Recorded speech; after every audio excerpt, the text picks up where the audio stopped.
These guys from Energon Superion, and the Energon chip dudes, these guys form legs or arms of Superion.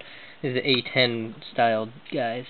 Now they have a visor, which is pretty cool. It kind of goes over their eyes, and when they're in plane mode, then it becomes the gunner turret. Pretty clever.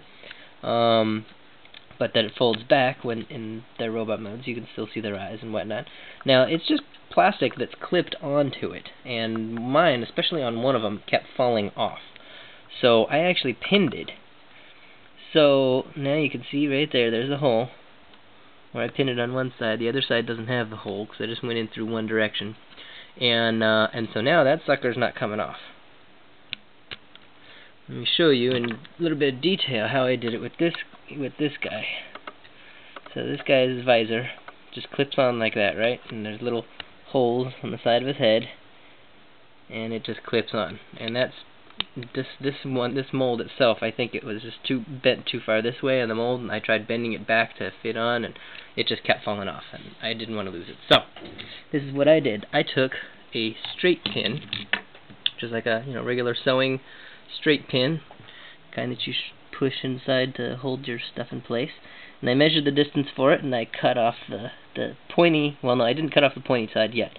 First, you leave the pointy side on there first. You cut off, bit on the end, one side of it. The easiest way to do it is to put it in a Dremel, so that this is inside the Dremel head, and the sharp end, you're just gonna the Dremel spins, and it's gonna drill straight in through that side, and it's gonna drill through the plastic right there.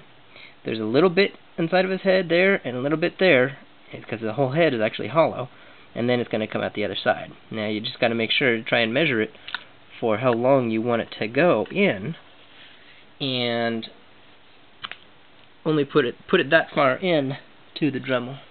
Get back up here, so that it doesn't go too far coming out the other side. And then once it's through, then you can cut off the excess. So let me show you what I mean here. If I can get him like this. Alright, see?